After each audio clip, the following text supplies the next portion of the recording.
श्री गुरुवे नमः। जय भगवान नित्यानंद। ओम गुरु अखंडमंडलाकारं व्याप्तं येन चराचरं तत्पदं दर्शितं येन तस्मै श्री गुरुवे नमः। गुरुर्ब्रह्मा गुरुर्विष्णु गुरुर्देवो महेश्वरा गुरु साक्षात् परब्रह्म तस्मै श्री गुरुवे नमः। उस परम पिता परमेश्वर का ध्यान करने से पहले मैं अपने गुरुओं को प्रणाम करता हूँ, क्योंकि अगर गुरु नहीं होता तो मुझे कुछ भी ज्ञान नहीं होता, कुछ भी प्राप्त नहीं होता।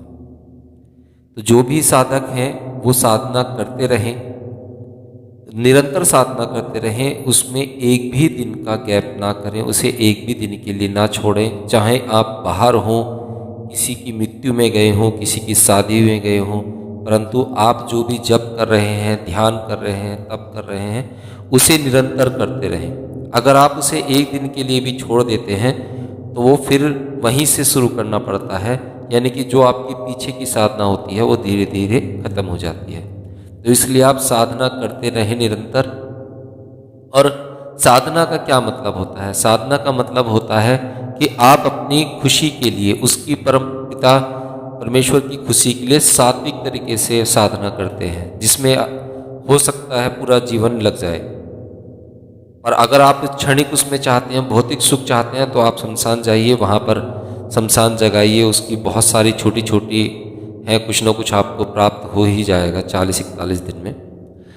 तो जब भी कोई नित्यानंद बाबा के पास आकर प्रार्थना करता, भगवान आज के आधुनिक युग के अनुकूल हमें कोई नया तथा सरल मार्ग दिखाइए, क्योंकि मनुष्य हमेशा सरल मार्ग चाहता है, बस कुछ ना कुछ हमें सरल मिल जाए। तो मेरे परम पूज्य गुरुदेव उत्तर देते, यह ब्रह्मांड जो ब्रह्मा की सृष्टि है, उसका सृजन केवल एक बार हुआ और तब से नया कुछ भी अस्तित्व में नहीं आया। पिछला युग जिसे आज हम पुरातन मानते हैं, वह तब नया था।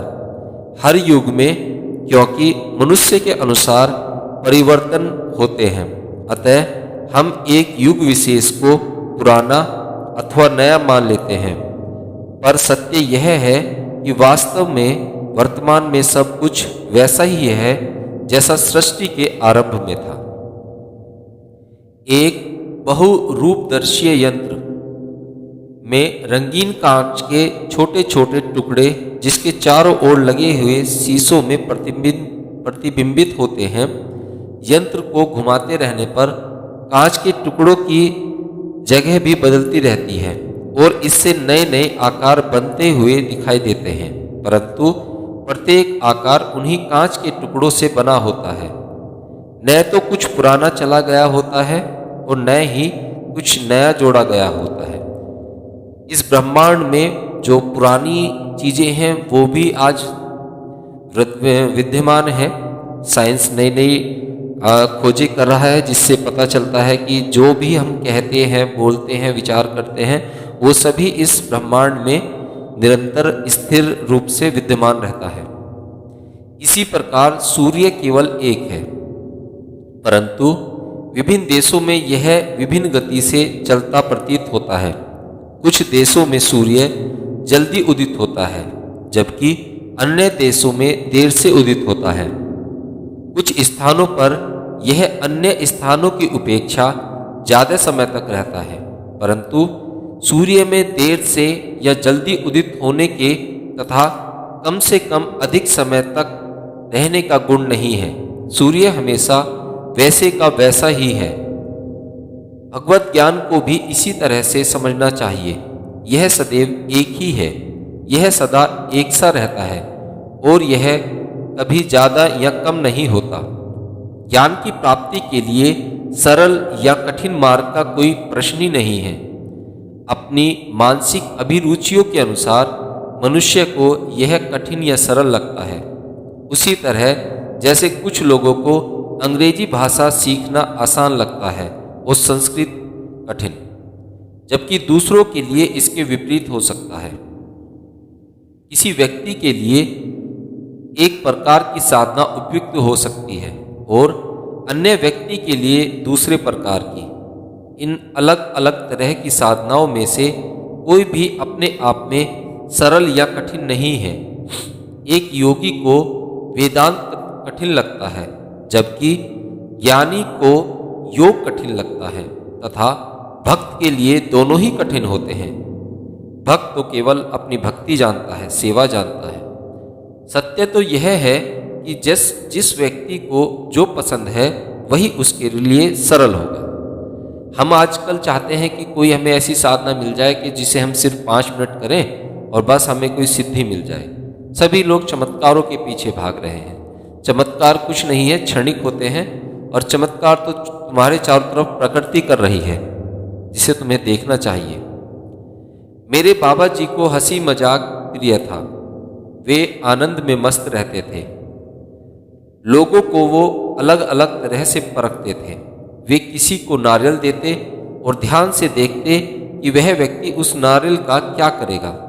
कभी कभार बाबा तुरंत प्रसाद दे देते, परंतु अधिकांशतः वे किसी व्यक्ति की ओर देखकर यह जानना चाहते कि वह उस प्रसाद का क्या करेगा। एक दिन एक आदमी आया और बाबा ने उसे एक नारियल दिया। उस आदमी ने वह नारियल लिया और एक दुकानदार को 50 पैसे में बेच दिया।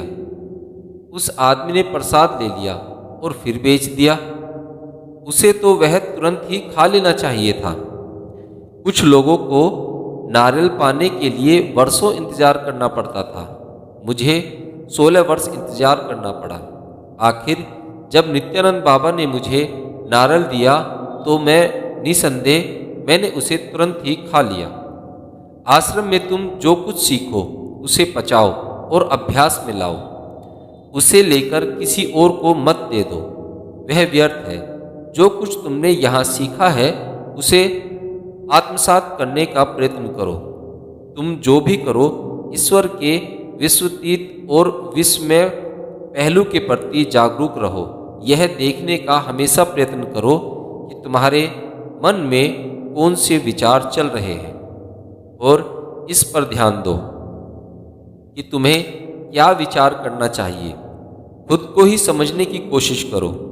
जो व्यक्ति अपने आप को सब कुछ समझा देता है वह सब कुछ समझ जाता है। प्रशंसा और निंदा को सहन करना चाहिए। यदि तुम गुरु से प्रशंसा पाओ या निंदा भी पाओ तो तुम्हें उसे भी सहना ही होगा, क्योंकि यही सिक्के के दोनों पहलू हैं।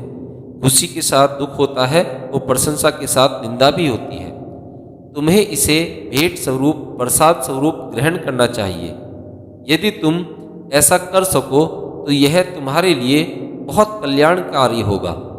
मेरे गुरुदेव का व्यक्तित्व बहुत कड़क था।